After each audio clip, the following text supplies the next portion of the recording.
Welcome, everybody, back to Ichabod's House podcast. I am one of your hosts, Andy, here with my lovely sister, Jen. Good morning. I never know what to say. I'm just I know you're really. It's like you know that you're going to have to speak, but yet you're always unprepared. I am always unprepared. I always am in my head. What do I say? What do I say? Good. Ball sweat.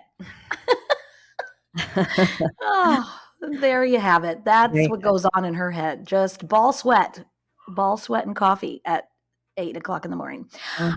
We are on season 3, episode 3, Mothman 3. Ooh, 333. Is there Yeah. something spooky about that? Do we I need to be don't aware know. of that? I don't know. Are we okay? I Okay, I think don't we're want to okay. get struck by lightning or anything later. We feel that we do not have a Google and Beyond, but so much has happened. The month of May, normally the month of January seems like it's 365 days, but I think the month of May seemed like it was 720. It was a rough month. Right? It was crazy. It was crazy, crazy, crazy. So, and I do have something to confess to you, dear sister. So, I got a little too inebriated the other night, I'm well aware. and I have lost my glasses.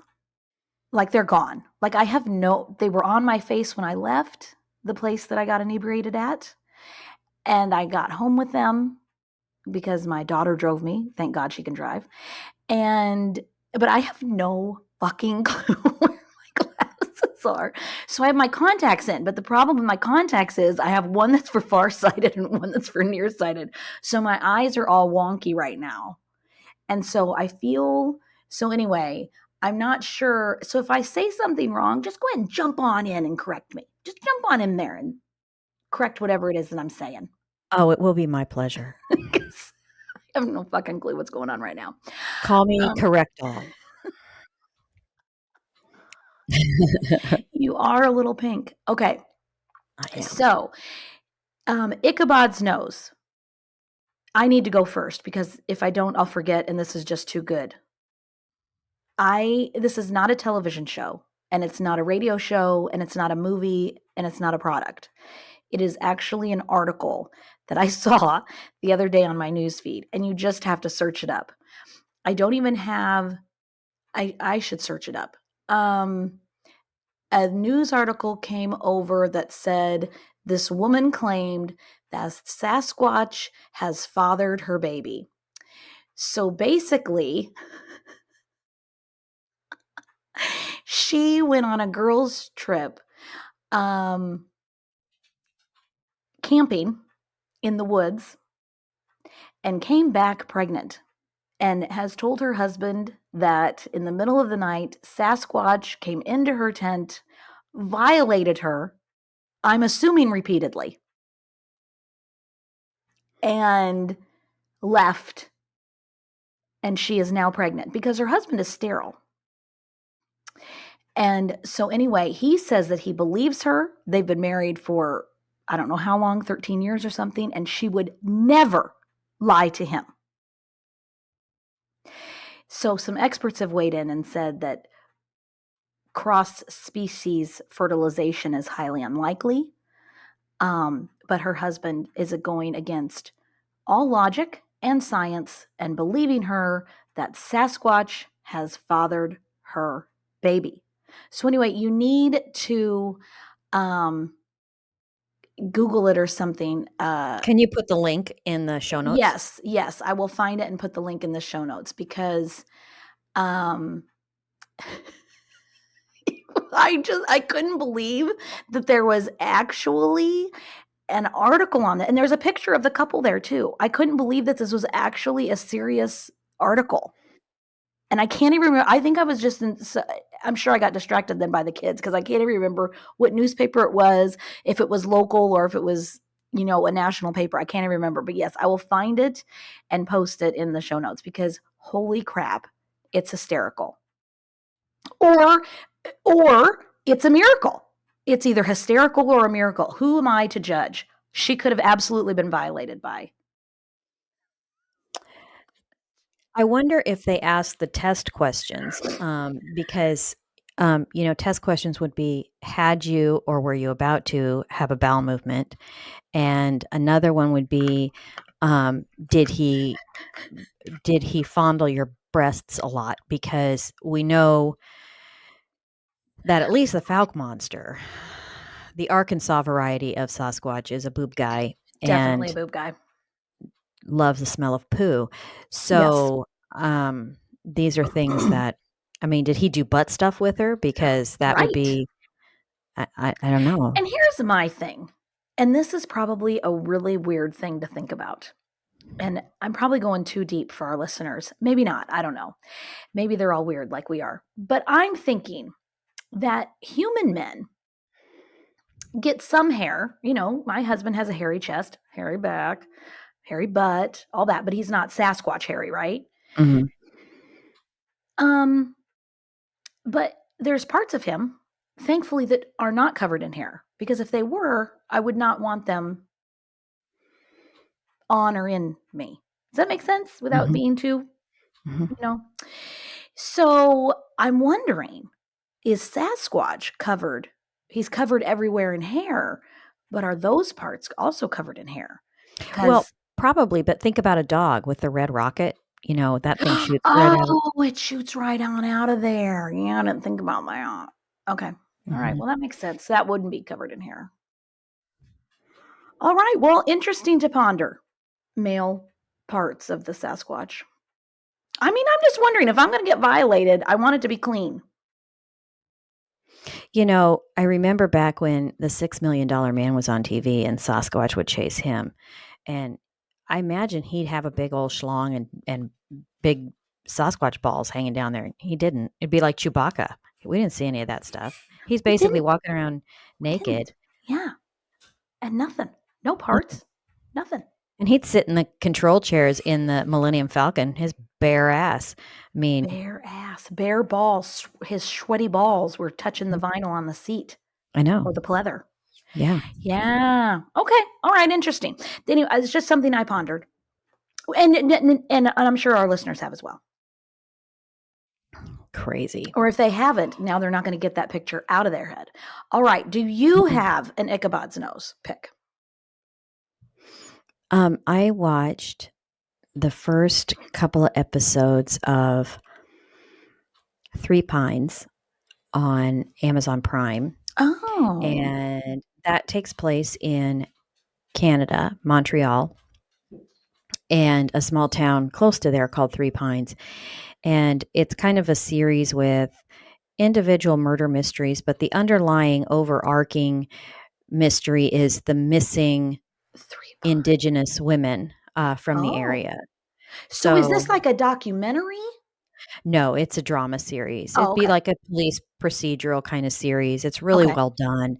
And so we watched a couple of episodes of that this last week, and I will watch more because it seemed pretty good. I've also Well, been awesome. watching Ice Road Truckers because why not? It's an oldie but a goodie. I think Ice Road Truckers, yes, it's kind of riveting, It is especially when they riveting. start to slide.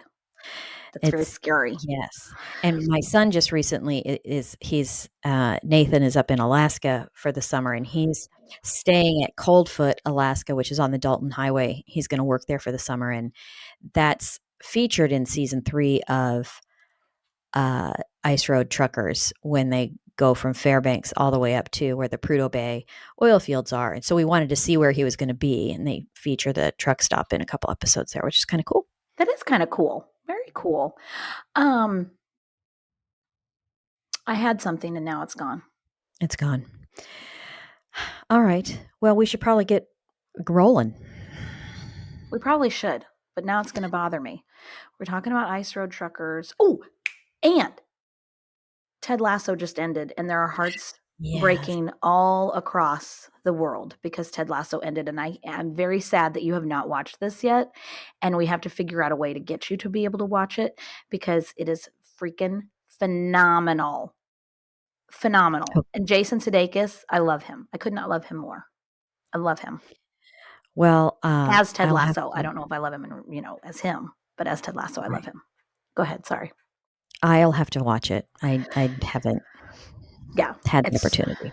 It's so good. So, okay, yes. So now that we've paid homage to Ted Lasso, we can jump in. Okay. When we last left you, we were deep in the heart of UFO town, and boy, were there lots of sightings going on in and around Point Pleasant at the time, as well as around the country and even the world. Now, Keel did his best to keep up with all that was happening. In October of 1966, he interviewed a man from Ohio.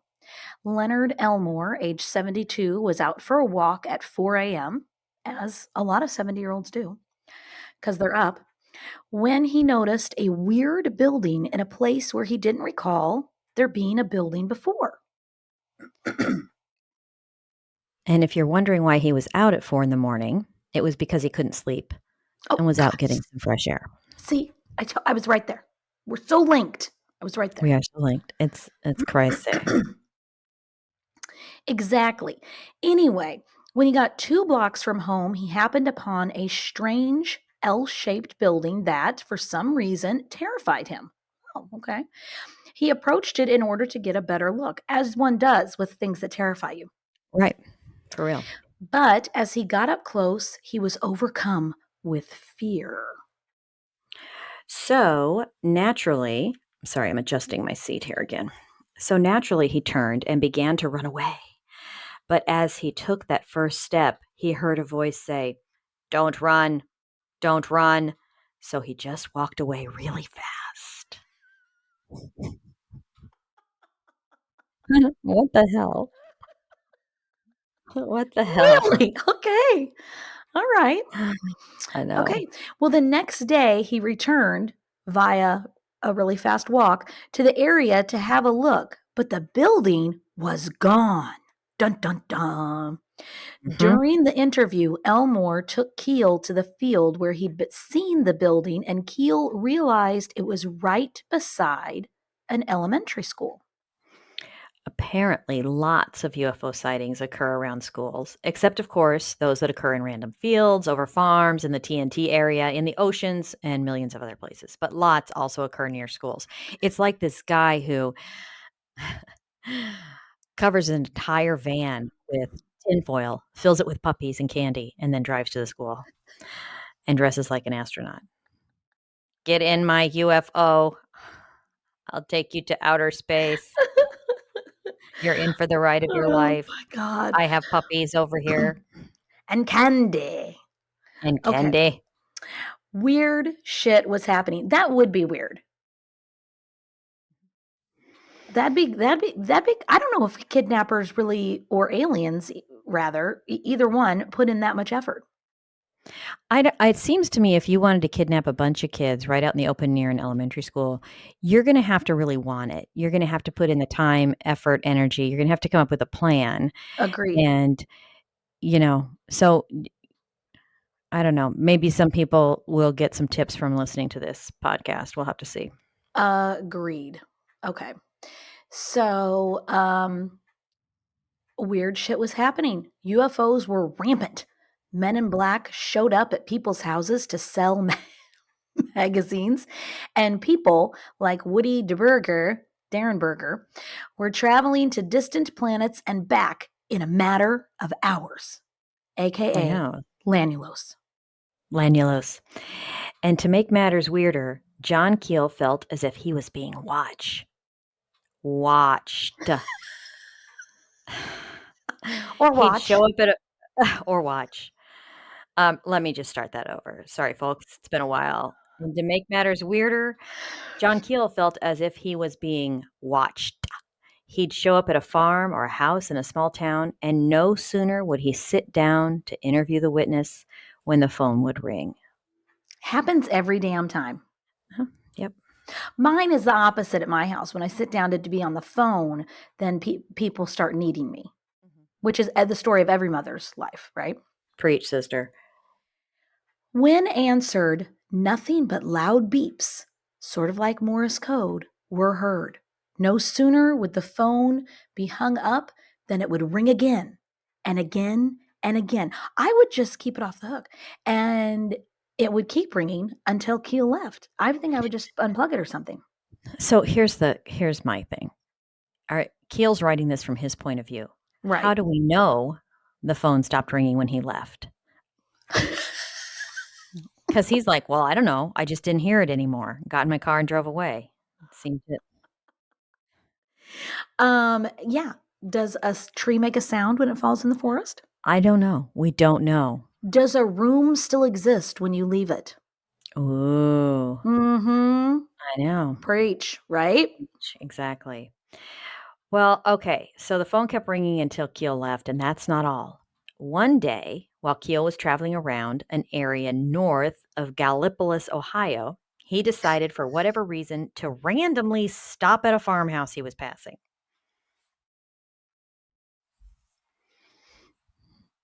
I'm on it.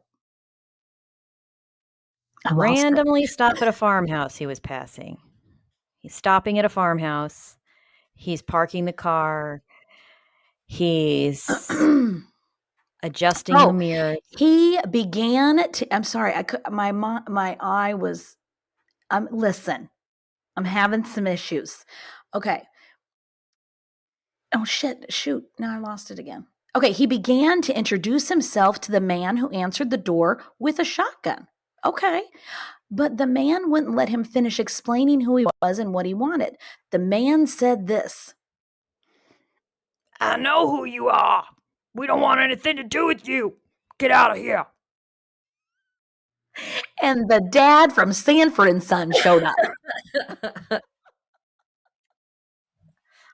I need a lozenge. Well, John Keel was baffled, as am I. After all, he was a hotshot writer from New York who wouldn't want to meet him. It made no sense. He decided to check with Mary before his ego took any more blows. And you need to remember that Mary Heyer was the reporter from the local paper in Point Pleasant. Right. She decided to visit the farm to see if she could figure out why the man wasn't interested in meeting the John Keel, who just randomly showed up at his house. Hello, I'm famous, sort of. I'm a hotshot writer from New York. Can I come in and talk to you? So, at any rate, John waited in the car while Mary went inside to talk to the man. It wasn't long before they both came out laughing. The man said this. Come on. You're not going to believe this. No. You have to do the voice. I'm just trying to fucking see, okay? Okay, but this is professional radio right now. You have to do the voice. The Sanford and Son voice. Yes, that's the voice I chose. You're not gonna believe this, but 10 minutes before you arrived here yesterday, I got a phone call. It sounded like a neighbor of mine, and he said he was calling to warn me about a crazy man, a real dangerous type with a beard that had just been to see him. Said I shouldn't have anything to do with him. 10 minutes later, you showed up. After you left, I called him back. He was out in the fields, had been all day. His wife said he hadn't made that call. That was well done. That was bloody brilliant. That was one-eyed as well. I'm just saying. Was one-eyed. So the man went on to explain that about 3 weeks earlier, something spooked his cattle. He showed John and Mary a circle of scorched earth on his hillside. Am I talking into that? No, you're. Okay. I'm normal. Okay. I was in it. I was in it to win it. I was going to go again. Okay. Whatever made that mark caused his cows to stampede and run through an electric fence. However, we'd all like to remind that Keel has also made it a point to remind us all that the electricity often goes out when UFOs show up. So maybe it's not terribly surprising that the cows got out. Right, because in the last story, they ran the electric fence, but the breaker was off. Mm-hmm. So, yeah. So maybe it's not terribly surprising that the cows got out. That same night, the farmer's dog ran off and didn't come back. Oh, another dog. Mm-hmm. I know. Oh, poor I know that dogs. that bothers me a lot, actually. Bothers me a lot too. So, because all this weird stuff was going on, John decided to meet with UFO researcher Gray Barker in Point Pleasant. Now, this was a pretty big deal. And because this was a big deal, Keel thought that Woody Derenberger would like to know about it. So he called Woody's wife to fill her in. And she said this, I know. She's a little salty, and we don't know why. A little salty there. She is. John was surprised at this statement. He hadn't arranged to meet with Gray until just a few minutes before he called the Derenbergers. And this brings up an interesting point. Almost all UFO contactees, Keel says, develop psychic abilities after the contact is over. Oh. So was this how the Derenbergers knew Keel was coming to Point Pleasant? We don't know. All we can do is report the facts as they are received. Exactly. Now, remember, Daniel Drayson, the filmmaker, this is a guy who was interested in making a UFO documentary. Well, we talked about him a little bit last episode. He was heading to Point Pleasant on one occasion when Keel was heading to DC. So there's all this traveling around right now. Keel's going to Point Pleasant, to DC, around that area in Virginia and West Virginia. Okay. And Drayson was heading to Point Pleasant. Keel's heading to DC, getting ready to go back to Point Pleasant. Are they going to bump into each other in cars? I don't think so. Okay, I'm just asking. Sadly, while in DC, someone smashed the windows on Keel's car. But see, someone smashed the windows, taking his briefcase, tape recorder, notebooks, exposed films, and taped witness interviews. But they left his address book. That was nice of them. Mm-hmm. And they left the address book sitting right out on the passenger seat of his car, just right out in the open. Isn't that weird? I think, yeah. I think were they trying to make a statement? Like, we just I don't want know. this shit. We don't want to go near your family. We don't care about your family and friends. You can Don't care have about them. We want the alien shit. All right. And while Keel got robbed in DC, Drazen was attempting to film UFOs without any luck. His batteries kept dying, which is Of kind of a course. common thing with paranormal stuff, right? Right. He did, however, find a few more Mothman witnesses and heard more stories about the men in black. And Keel doesn't elaborate on any of this in the book. He just mentions it because it's kind of, I don't know if it was ad nauseum or whatever, but that there were so many. But here's the thing. The whole reason Keel was brought there was because of the Mothman, and he talks very little about the Mothman throughout this book. As we were exploring this, it turned much more into UFOs, Men in Black stuff, and random phone calls than anything to do with the Mothman. But people were still apparently seeing the Mothman in Point Pleasant. Yeah, and that's really interesting because obviously I haven't read the book. And I remember when we recorded the first episode, I had said, is this anything like the movie? Because John Keel is Richard Gere, I think, plays John Keel in the movie, right? Yeah.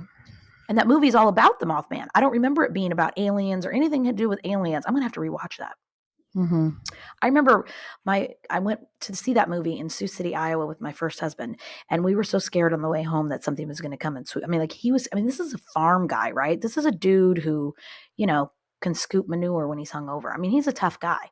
And he was scared when we were driving home because it was like a 45-minute drive. And anyway, I'm saying that to say that we were spooked by it, but there was nothing about aliens or Men in Black that I recall. Do you remember that in the movie? So I'm just saying that it's interesting that the book was more about aliens and Men in Black. It's really interesting. I don't know what correlation I'm trying to make here, but are you with me? I am with you. Do you see I what I'm don't saying? remember.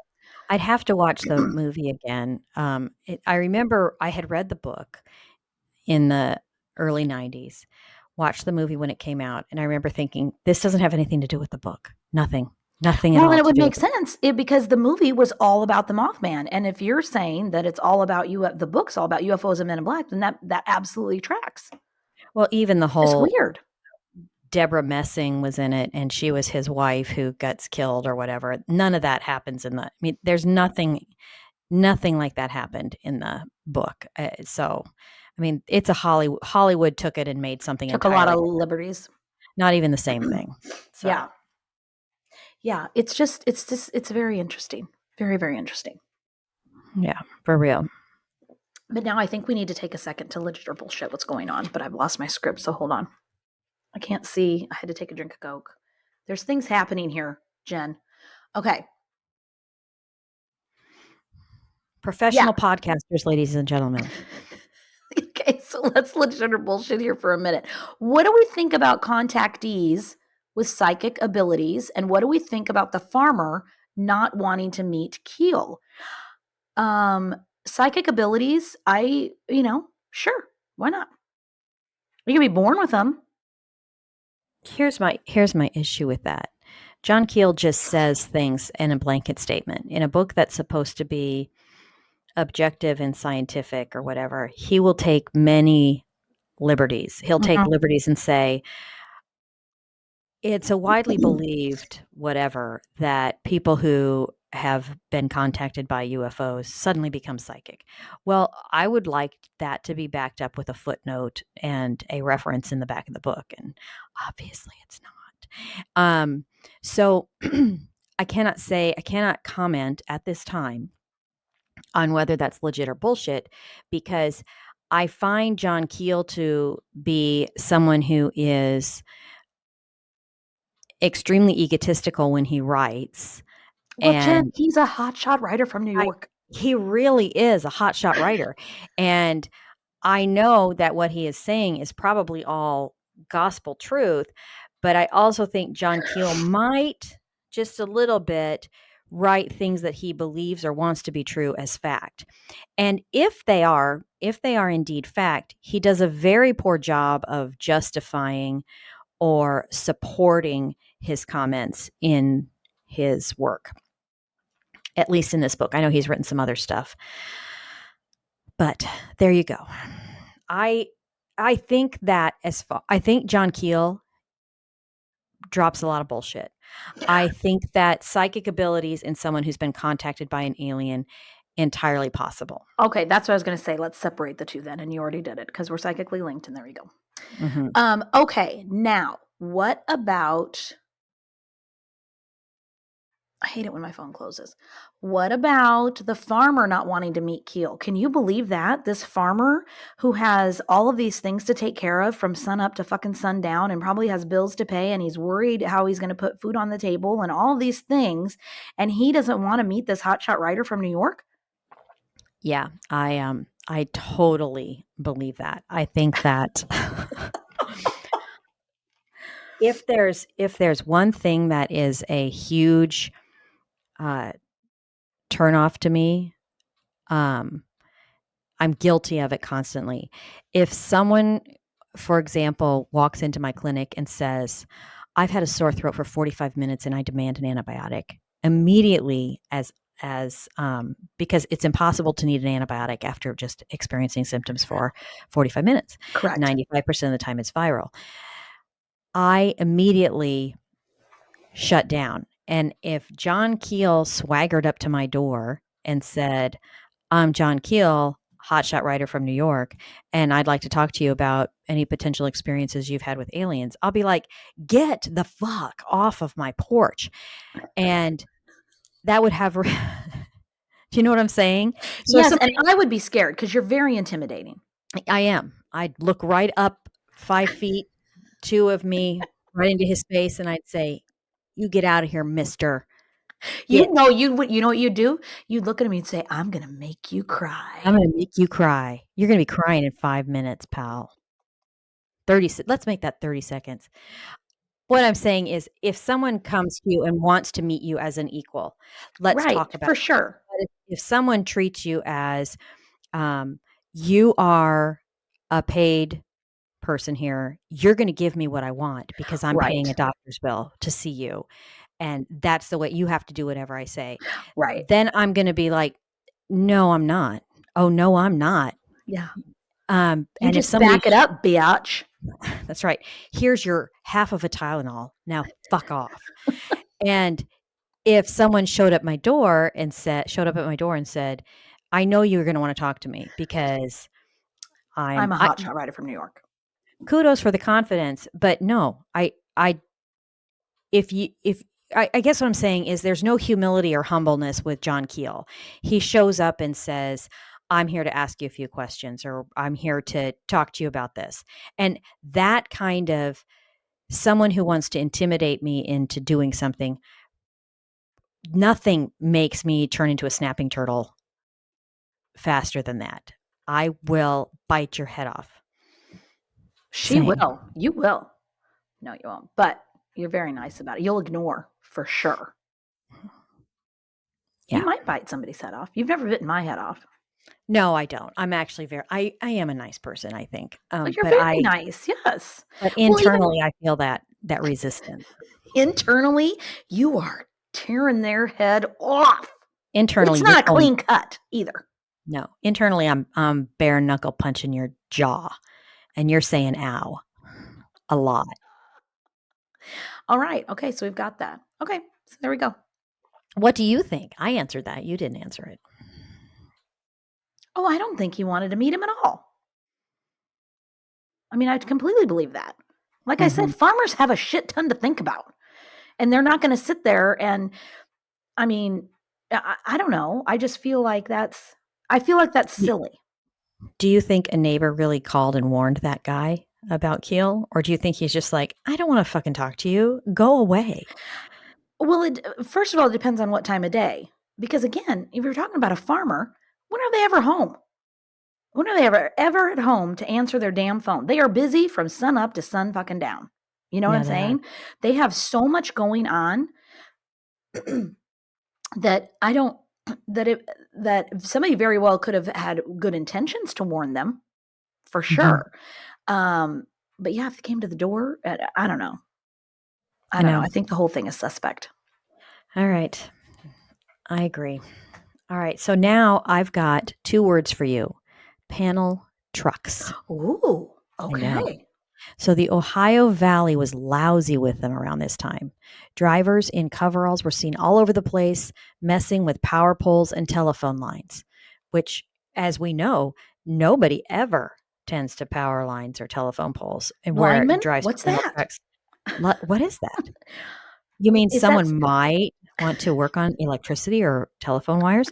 Huh, it might be such a popular and, um, unsafe job that they'd write a number 1 hit about it in the '70s? they might, Remember? absolutely. Remember that And song? here's another thing. I bet there were semis all over the road at this time too. How crazy is that? Super crazy. That's And crazy. that was back when, semis could, just make up their own logs, and they could stop off in Vegas for a day and say, "You know what? I ran out of gas." That's right. You know, they could do a lot of things. So, yeah, they were everywhere.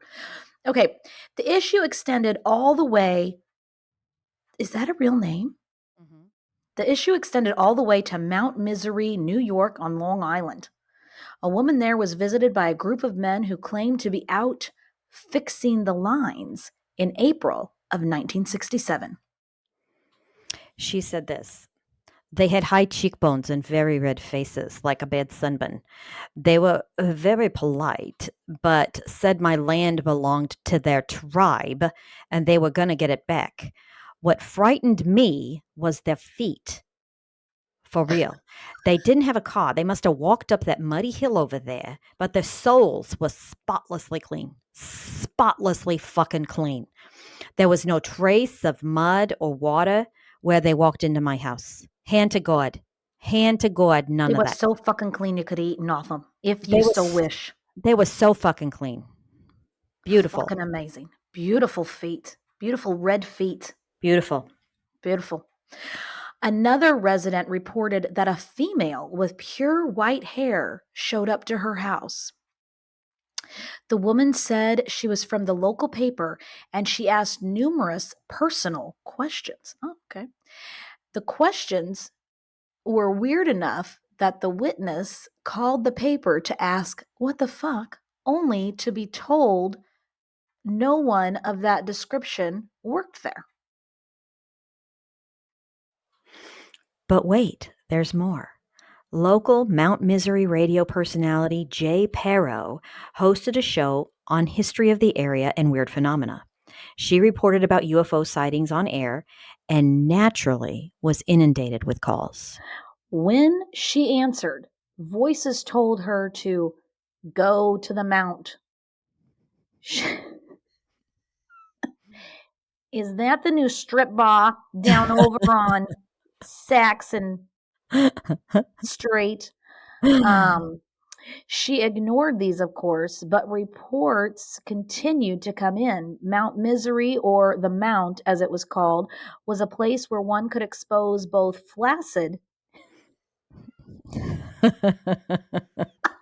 Why you give me these lines?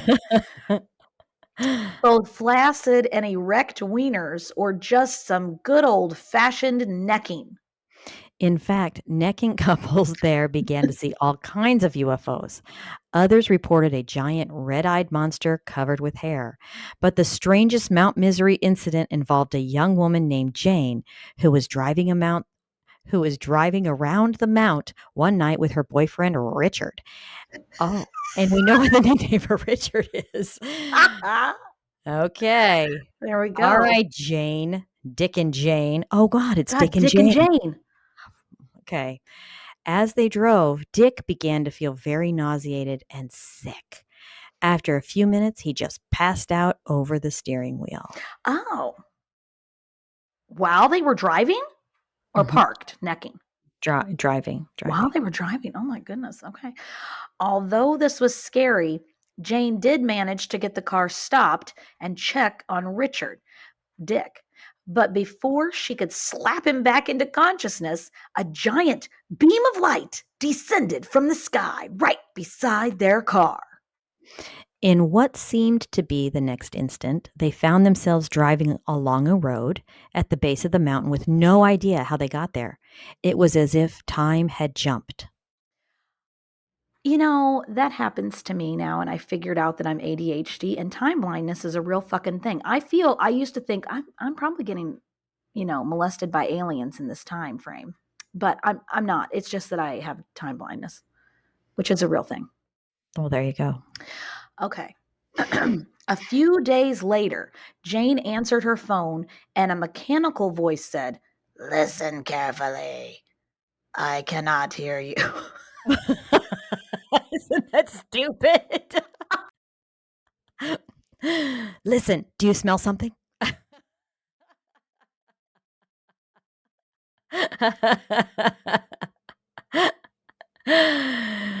The voice ordered her to go to the library and look at a book on Indian history. Jane did as she was told because why not? Why not? Oh, there is a medication for that. I'm just Uh, saying. for real. When she got there, the library was empty except for the weird librarian who had black hair, black eyes, and wore a women's suit from the 1940s. Are you, Alice, menstruating? Menstruating right now? What's that got to do with anything? The librarian was not at all surprised when Jane asked about the book and immediately pulled it out from under the circulation desk. Jane had been told to go to page 42 in the book, which she did. She stared at the page, and as she did, something weird happened. As Jane tried to read the book, the words on the page changed into a message. And although Jane didn't have a copy of the message and it faded after she read it, she remembered every word. Miraculous. And this is what it said. Good morning, friend. You have been selected for many reasons. One is that you are advanced in in auto suggestions, which means your brain is malleable. That And we means you're can gullible. You believe anything. believe anything. Through this science, we will make contact. I have messages concerning Earth and its people. The time is set. Fear not, I am a friend. For reasons best known to ourselves, you must make your contacts known to one reliable person. To break this code is to break contact. Proof shall be given. Notes must be kept of the suggestion state. Be in peace. Signed, A Pal. P.S. If you do not heed this message, your credit cards will all self-destruct. You will contract genital herpes and you will fart the next time you are having sex. Possibly shot. The vision isn't entirely clear. Either way, it will suck to be you. Well, poor Jane. She left the library and was stricken ill with severe nausea and vomiting for the next 2 days. She did not, however, shart, thank God. Thank God. Jane told Ms. Perrow about the visit, and Ms. Perrow told Jane what a hotshot writer this John Keel guy was. So Jane decided to have John Keel be the one reliable person to tell about her encounters. I need to tell you something as well that I found out. God, what is it? Jane and Ms. Perrow, I found out after I wrote this, are the same person. She didn't want to be labeled as someone who was having these experiences, so she and Keel made made her two people in the book. Can you do that when you're writing nonfiction? Well, if you're a hotshot writer, I think you can do whatever you want. Clearly. My mistake. Yes, clearly you can do that. I found that on a different news thing. I've got it somewhere here. I'll post the I'll email you that so you can put it in the show notes. Listen, we don't like blanket statements, and we're going to need some proof. Yeah, for real. Okay, I Anyway, need a citation. So Jane and Jay are the same person. Jane and Perrow are the same person. Yes. Okay. Jane and Jay Perrow are Jay the same Perrow. person. Got it. Okay. Okay, the one thing John found particularly interesting was the signature in the message. A pal. What are you looking at, pal? That's what Nicholas said to a teacher one time. Chris was dropping him off in the car line and the van door was open and this teacher was saying good morning, like waving good morning. And Nick goes, he was 3. He goes, what are you looking at, pal? That does not surprise me at all. Right, for sure. Okay, at the time, John was in touch with a contactee who had been hearing from a space person for quite some time. This spaceman had been referring to himself as a Foley's. I was going to say app holes, but I think it's a Foley's, right? I have no idea. That's what I'm going with, a Foley's. Well, clearly a Foley's and a pal are close. So close, they are practically identical. I know, it's weird. So weird. It's like saying, there's a red candle on my desk. And then I looked at that and then I went outside, and about an hour after I was outside, I saw a red cardinal. And so I thought that was a sign from God. That's really weird. So weird. Anyway, Jane also continued to see the librarian wherever she went. That woman showed up in a department store one day while Jane was shopping. The woman was wearing the same old-fashioned clothes and was having difficulty with her English. She said to Jane, "Those panties are hideous. Try a thong. Trust me. In the 90s, it will be the next big thing. Also, do you have any AU?" What the fuck? We can't comment on the thong prediction. Of course not. And why would we? We don't go there. But we can tell you the AU comment was interesting. AU is the sign on the periodic table for gold. It's also the abbreviation for autism.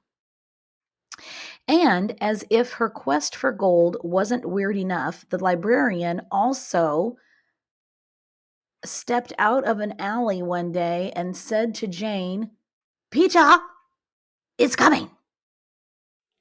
Jane asked what the woman wanted. She's like, "What do you want? Why are you talking to me?" Because Jane's walking by and this woman steps right out of an alley and cuts her off. Says Peter's coming. Jane asks her what the fuck. And the woman says, Peter is coming very soon. Goodness sakes. As the woman stood there, a large black Cadillac pulled up. Of course it did. Jane reported that the car was brand new in appearance, but the dark skinned driver was wearing an old fashioned suit. He climbed from the car and approached Jane. Do you know who I am? I am Apple, pronounced apple. So I am Apple. That hotshot writer Keel will know how to spell it. Here, take this tiny packet. What is it? What's in it? Jane opened the small, folded piece of paper Apple had handed her. Inside was a small metal disc. She held up the disc and asked, What am I supposed to do with this? Wear this disc always, so they will know who you are. I don't think the gold medal discs are in this season. I'm just taking a wild shot there, but I don't know if they're ever in really to wear with an outfit. Mm-mm. Jane stared at the metal disc. On impulse, she decided she would mail it to John Keel. Apple and the librarian walked her to the post office and waited outside while she went in to mail the disc. Okay, now wait a minute. He just gives her a disc and says, you have to wear this so they know who you are. Second thought, you better mail it to the hotshot writer in New York. She's like, fuck you. I'm mailing it to John Keel because he knows all. So despite Even how to telling pronounce apple when it's right, spelled Apol. despite telling Jane to wear this always so they know who you are, Apple seemed very happy that she was mailing the disc to Oh, Keel. okay. And when Keel received the package, he closely examined the disc. He describes it as a flat and metal and about he describes it as flat and metal and about the size of a quarter. Which is just a quarter. It's Okay, a I was quarter. thinking like a floppy disk. It looked like the kind of ID tag you'd see on a dog's collar. He studied it for a long time and oddly enough didn't bother to take a picture of it. Didn't bother to take a picture of it before mailing it back to Jane. When Jane opened the return package, the disc had been bent in half and the paper it was wrapped in had been torn into 3 pieces. It had also turned black and smelled like rotten eggs. Had it been to hell? We just don't know. I suspect Keel shoved it up his butt and walked around with it for a while just to see what it felt like, to see if it gave him any psychic abilities. Right, but how would it have gotten bent? Because I don't know. Those would be some strong buns of steel then, if There he would bent be it. some buns of steel, but we just don't know, Andy. Oh my god, there are so many questions. There's always more questions than answers here. Okay, so right now, let's go ahead and legit or bullshit again. What's with the verbatim message Jane received? What's with the tiny disc she was supposed to wear all the time?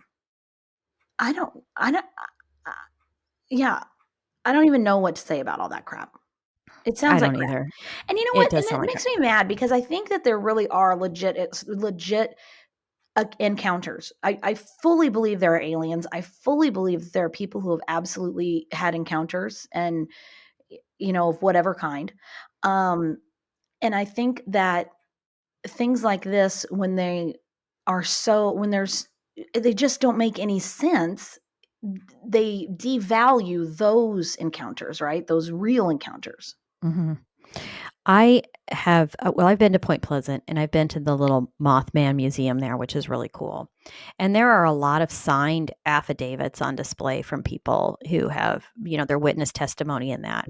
Mm-hmm. And sadly, there's not much of that in Keel's book. He tends to write his own experiences and from his perspective. And now, this was what, 60 years ago going Yeah. on that this Yeah. happened. So these people are all passed away. They're Right. gone. And so the opportunity to legitimately interview additional witnesses or to cull through reports or whatever um, has passed. There is a book you can get on Amazon. It's I'll send you a link for that too, Andy. It has all the newspaper clippings that are just compiled, and so people were seeing this Mothman. Keel focuses a lot on how this all affected him and what his experiences in that were, and not so much on what was going on in the town, Right, which I not think is not so much unfortunate. what it is because he's going at it from his experiences and not much of what the people of the town Yeah, were experiencing. And that right. is sad because I think that there was something there legitimately. I don't think that that lasts for 60 years without there being some legitimate happenings going on. And I feel like he really kind of took away from that. Well, and it wasn't his town; it was the people's Exact town, Yeah, yeah, yeah, and and here he's so not yeah, he should've yeah, I think he did them a disservice, really, anyway. for sure. So I kind of think some of this is bullshit, and I'm saying that the whole disc thing, where this always she has, first of all, she has the entire letter that was in the library book memorized. Uh, uh, um, the words changed in front of her and then faded, and she mysteriously had the whole thing memorized verbatim. And then she gets in a car, or starts talking with strange people, and they give her this disc. I guess she didn't get in the car there. They give her this disc and say wear it always, and then she mails it. And then so Keel didn't photograph it. She didn't photograph it. There's no proof that this disc existed. Um, so I'm calling bullshit on Yeah. this part. Yeah, I'm with you as well. I'm with you as well on that, for sure. Okay, well, shit just got weirder, as you can imagine. On June 19th, Apple made this prediction: things will become more serious in the Middle East. The Pope will go there soon on a peace mission. He will be martyred there in a horrible way, knifed to death in a bloody manner. Then the Antichrist will rise up out of Israel. I wonder if Keel was as shocked as I was to learn that the space people all accepted Christianity as true doctrine, not to mention not mention of Hinduism, No, no mention. sh sh No mention Shintoism, of. Buddhism, Judaism, or any other religious type predictions were made. Could there be an anti Dalai Lama? I don't know. Yeah, he made no mention of any other religions at all. Well, yeah, Christianity, there you go. They paid some people off. 2 days after this prediction was made, a black car pulled up alongside Ms. Perro as she was walking home. The back door opened and a man ordered her to get in. Ms. Perro, who I will from now on call an idiot, did as she was told. From the back seat, she watched all the flashing lights on the dashboard and just knew they were hypnotizing her. Apparently, it's easy to get hypnotized when you're an idiot. Well, she is suggestible. She is suggestible. The car bumped over back roads until it met up with another car.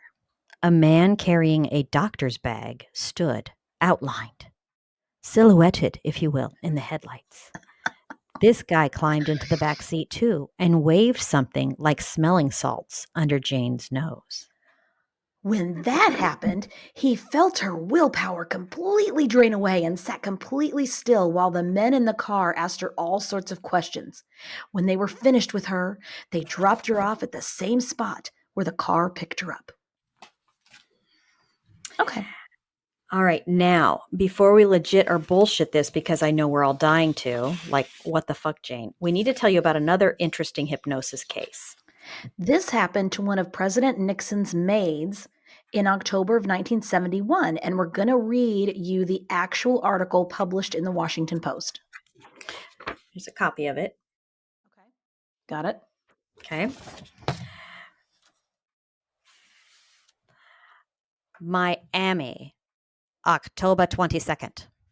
A part-time housekeeper at President Nixon's Key Biscayne retreat has testified she was put into a hypnotic daze by a stranger who told her to shoplift 4 dresses. Shirley Cromartie, 32 and a mother of 3, pleaded no contest Thursday and was given a suspended sentence after law enforcement officers and a psychiatrist testified they believed she was telling the truth. Miss Cromartie holds a security clearance to work in the Florida White House, according to testimony. She said a woman met her in a parking lot and asked the time, then ordered her to take the items and bring them to her. Mrs. Cromartie testified she fell into a daze when the young woman released a jasmine-like scent from her left hand. I just sort of lost my will. It was a terrifying experience, she testified. Dr. Albert Jaslow, a psychiatrist, said he examined her and found she could be hypnotized quickly and easily and believed she was telling the truth. And now we can legit or bullshit. Was this jasmine scented woman a ruse made up by a crime committing housekeeper? Did the jasmine scented woman simply leave her space purse in her spaceship and need a new dress? What was the point of hypnotizing these people? What do we think about Jay Perro, Jane, and the mysterious librarian? Yeah, I want to know what happened to the dresses. Did the housekeeper keep them, or did she drop them off at Goodwill, or what did she do?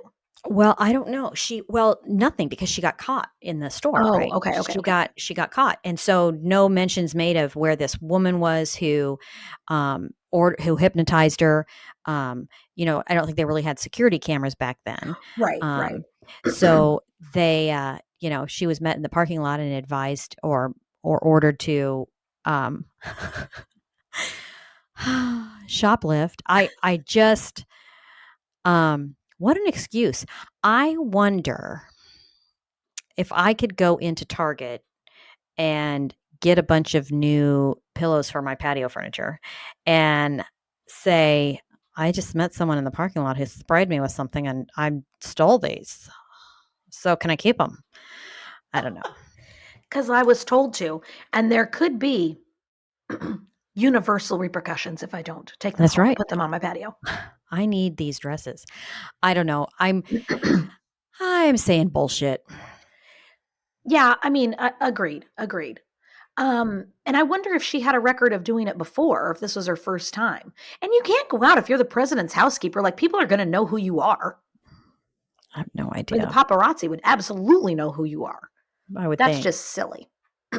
Okay, so I think that Jane, the librarian, might have some credibility if she didn't hook up with Keel and if he wasn't her person that she went to. You know what I mean? Because I don't find him to be very credible. Yeah, I don't know. I agree with you. I think he's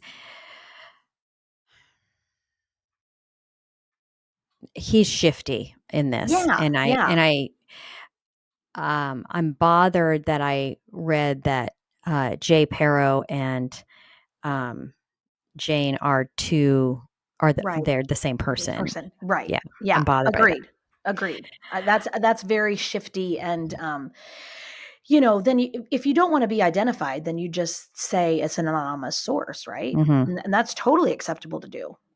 Because people would understand if you didn't want to be labeled or didn't want people to know your real name. I wouldn't. Right, I but absolutely wouldn't. don't directly lie then Right. and Yeah. say that it's just that really causes one to lose credibility. 100%. Okay, Agreed. so let's get back to the Pope. UFO contactees, that vague, shadowy group, which now included Jane Bryant, continued to warn of this assassination. He would be attacked at an airport. A man in a black suit would jump out and stab him lots and lots of times. After this stabbing, there would be 3 days of darkness and power failures.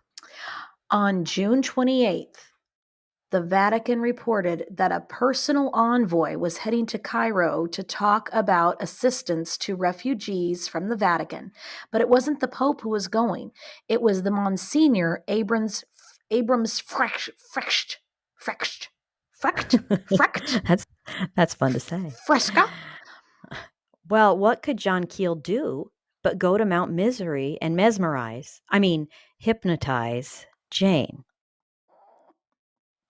He went through the routine of taking her into trance, and then after performing various tests, here we go. After performing various tests to assure myself she was really in a deep trance, and noting that she was quite satisfied and relaxed, I began to ask her subtle questions about Apple and his friends. He had to lay on me the whole time that he was performing these. And it got to be a little uncomfortable, and then it was a little enjoyable, and then it was uncomfortable again. And there was some sweating going on. But we performed all the tests and all the tasks and everything like that. It was a good time overall. Good time was had by all. He grunted a lot. Sadly, Jane didn't want to talk about Apple. Apple was apparently, when you're with another guy, it's not good to talk about another dude, just saying. Apple was apparently talking through Jane, and really wanted to talk about Robert Kennedy and Marilyn Monroe. Oh, okay. Keel was perplexed. Where was Apple telepathically calling from? Well, I'll tell you, just around the corner in his Cadillac, of course.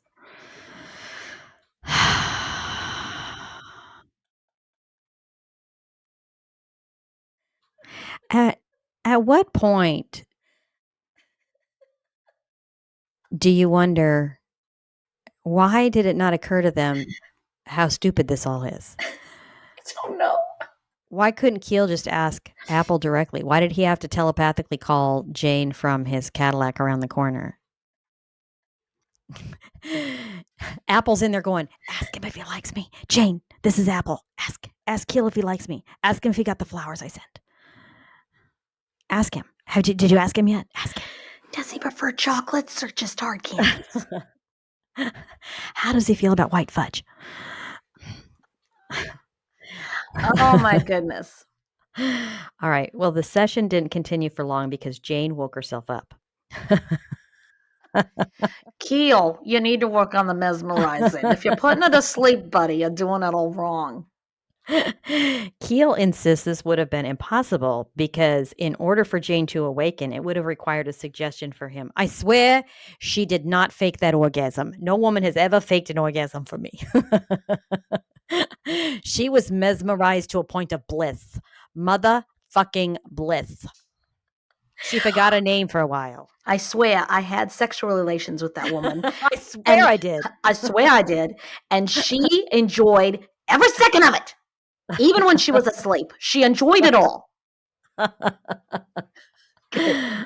Well, over the next months, Keel received phone calls from old women. You need to come over here and mesmerize me a little bit. I've heard you were really good at it. I think we need to get a group thing going. Do we get a group discount? Mesmerize me. Mesmerize me. Okay, so over the next months, Keel received phone calls from old women claiming to be from Western Union Telegraph. Because why not? Why not? They called just to chat. Oh, and to read him Bible passages.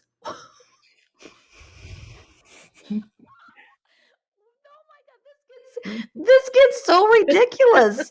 Holy, you can't make this shit up. I mean, you can't. He clearly did, but holy shit. One message said this. It is the days of darkness. Behold, there will be voices, thunder, and earthquakes, and disturbances upon the earth.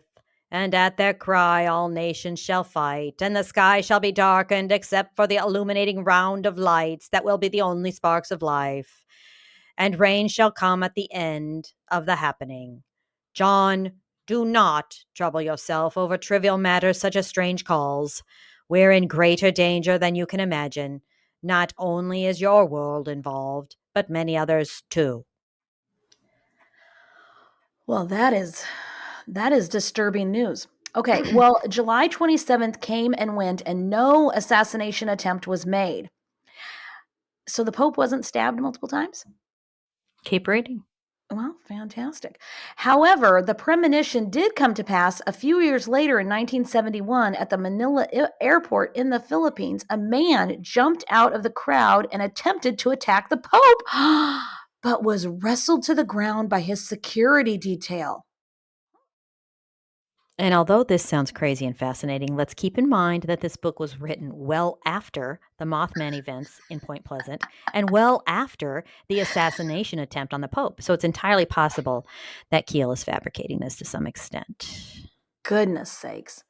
On August 3rd, 1967, Jane Parrow, I want to say Pyro for some reason. It's Jay. It's her Oh, second Jay. That's right. personality. Sorry. Jay Parrow was wrenched from a deep sleep again by the sound of a baby crying.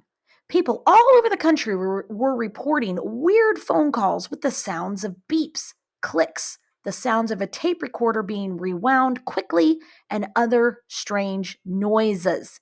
These things were allegedly reported from coast to coast. And since no one in the history of the telephone had ever made crank calls before, this had to be UFO related. John said this. Obviously, this was not the work of a few random pranksters. It was more like a well organized, well financed campaign. At any rate, while all this was going on, Keel continued to conduct his quote unquote interviews. One man on Long Island reported he had been driven in a black Cadillac to an underground lair, which was a base for flying saucers. Oh, The spacemen told him the world was going to end, and he was helping them out with a sort of an Earth evacuation dress rehearsal. well, that sounds fun. That's fascinating. Super exciting. Okay, but the man explained to Keel the strangest thing about the lair was that all of the equipment in it had been made by American companies like Western Electric and Hallicrafters. Well, in the 60s, they were all about American made. They were. Even the aliens. NAFTA hadn't been signed yet. So that makes sense. I know. I know one of the reasons Lanulosians came here was to get American-made vehicles like Chevys. They really like Chevys. They did drive around a Volkswagen, which is, as we know, is German, but they really liked Chevys and Buicks and things. So they Nice. did come here to get a lot of American-made stuff. Fantastic. Yeah. So that's, it's, I don't know if it's the intergalactic it's the intergalactic trade agreement, I think, that they have. Oh, So, okay. yeah. All right. Yeah. Fantastic. I like Yeah. it. I like it. So, yeah. Keel also met a woman who told him she'd been taken to another planet and placed in a glass hospital where the aliens had made copies of her insides. Oh, I'm trying to think how that would work. A 3D printer or I don't know. Interesting. Right. Okay, so on September 26th, a woman named Shirley looked out her window and saw a large UFO in her backyard. While she was staring at that, her doorbell rang. Shirley opened the door to a large, dark skinned woman in a shiny dress. The woman said, Oh, I was reading it as hello, pal. Hello, Pat. You must have the wrong house. My name isn't Pat. I'm sorry. I meant Shirley. Could I have some salt? I need to take a pill. Naturally, Shirley got her box of salt, and the woman swallowed a huge handful along with the capsule. Because why not? You do need to watch your sodium levels, as I have learned. It's very important. I just had never heard of taking a pill with sodium, with salt before. That's very interesting. Okay, all right. 4 days later, The woman returned and told Shirley to lock all her doors and windows that night. The woman did and later called Keel, very upset. How do they all She know Keel? I Did he I just go door to door and introduce himself as a hotshot writer? Call me with any questions? Yeah, probably. She said a large black car was parked outside her house, and two men dressed in black had set up a camera and were taking photos of her house. And then things changed. The beings changed from spying and making random predictions to making a big prediction about Point Pleasant. Oh, here it comes. Something terrible, they said, was going to happen on the Ohio River in December. The spaceman grapevine seemed to indicate that it was a warehouse or factory explosion which was likely to occur. Keel was so worried, he wrote a letter to Mary Hyre. Dearest Mary, how are you? I am fine. Do you like me? I like you very much. I also like cereal. I have 4 pairs of socks. I like shapely housewives. I have reason to suspect there may soon be a disaster in the Point Pleasant area which will not be related to the UFO mystery. A plant along the river may either blow up or burn down. Possibly the Navy installation in Point Pleasant will be the center of such a disaster. A lot of people may be hurt. Don't even hint to anybody anything about this. Best wishes. Coming. Best wishes. John Keel, hotshot writer. Well, what did all this mean? What was going to happen? And where was the Mothman? Some of that was ad libbed. I don't think he actually said best wishes. I'm thinking he needs a cereal sponsor. Why wasn't he on the Wheaties box? I mean, clearly he was a candidate for the Wheaties box. I'm I just think he saying. was hoping that letter would be released to the press at some point in time so that if the Nabisco people were reading the paper and Right. got wind of that, you Uh-huh. know. I think he would have been a shoe-in. Okay. Oh, is it still me? It's you. No, it's not. I did hotshot writer. It's you. What What did did all all this this mean? mean? What was going to happen? And where was the Mothman?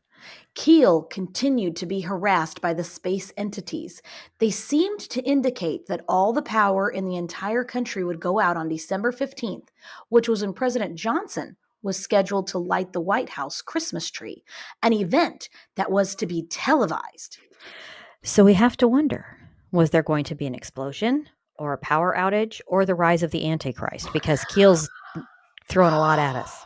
A lot. Or is there going to be a universal Christian life church? We don't know. Well, I think we do. That does We come to do. light. Yeah, I think you're a minister of it, and so is my Oh, I husband. am. Oh, You that's are. right. Mhm. Praise Christ. Listen, you need to get on the telepathic path as me. Okay. All right. Yeah, there we go. On December 15th. Oh, it's me again. Sorry, I can't see. Okay, on December 15th, John Keel was in his New York apartment. He sat down to watch the Christmas tree lighting with a friend of his. At 5:45 p.m., he watched and held his breath as Johnson flipped the switch for the tree. The tree lit up and the lights stayed on. But a minute later, regularly scheduled programming was interrupted. This is what was said. We interrupt this program for a special bulletin. A bridge laden with rush hour traffic has just collapsed at Gallipolis, Ohio. Further details as soon as they are available. Gallipolis, Ohio. Sorry, I mispronounced that. I say Gallipolis. Gallipolis. Okay. The Silver Bridge was down. It turned out that the stoplight on the Ohio side of the bridge wasn't working right that afternoon. It was stuck on green. So people needing to cross the bridge were at cross purposes with the Route 7 people who didn't understand why the bridge people seemed to be running a red light. The result was that traffic backed way up in all directions and the bridge was packed with slow moving cars. So, as traffic moved along at a crawl, folks started to notice that it was bouncing quite a bit. Uh oh. Sadly, the traffic issue only worsened, and traffic finally came to a complete stop on the bridge. At 5:04 p.m., the first cable snapped, and then another and another. People on either side of the river watched in horror as the whole thing, with its double line of bumper to bumper traffic, slowly descended into the frigid water. Some people floated in the water surrounded by wrapped Christmas gifts.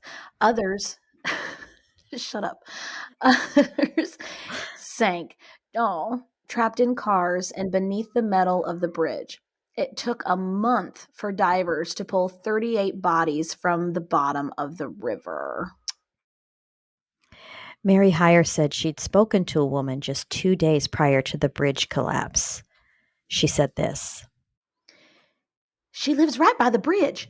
She says that 2 days ago, she saw two men climbing on the bridge. They weren't walking across, they were climbing around the sides of it. She said they were wearing checkered coats and black pants. Were these the men in black? Men in checks? Were they saboteurs? And what do we think they were doing on the bridge? Sadly, no one was able to find out anything about these men, and no one came forward to corroborate the woman's story. So let's give one last legit or bullshit about the Mothman and give our Yeti scores. Was the Mothman real? Did the spacemen chase him away? Why focus so much on the Mothman when the UFOs seem to show up so much more? I think that the Mothman sightings were legit. I think a lot of the UFO sightings were legit because people reported them. My personal dislike for John Keel and his method of storytelling does not take away from that. My Yeti score is a 5 for the Mothman. We are on the same wavelength. I agree with you 100% on everything. Okay. Yeah. I think a horrible, horrible tragedy. There was talk throughout the book of what if, like the angels who showed up to foretell of the birth of Christ, were like the Mothman? What if the Mothman was like an angel saying something bad's going to happen? But why was he detracted from by UFOs and men in black and that? And who are the men in black and what do they do? I mean, we'll have to do a story on that at some point. Yeah, we need to for sure. But I think that John Keel is not, he doesn't provide a lot of clarity in his writing, and he's kind of all over the place. His book was not cohesive. It was hard to parse out. He's just giving random stuff and does not do a good job of linking it all together. And I also think his ego gets in the way of his reporting to a great extent, which is why I had so much fun poking fun at him. But all in all, I think a horrible tragedy. If anybody can get to Point Pleasant, I strongly, strongly recommend visiting the Mothman Museum, looking at the Mothman statue, and taking a look there because it's a lovely little town and it's got a really awesome story. Yeah, for sure. I would love to look at that for sure. Absolutely. Mm-hmm. Well, we want to thank you all for listening. We're so glad to be doing this, and you make every episode amazing. Until the next time you hear from us, remember Ichabod loves you. Carry a flashlight and always bring extra pants.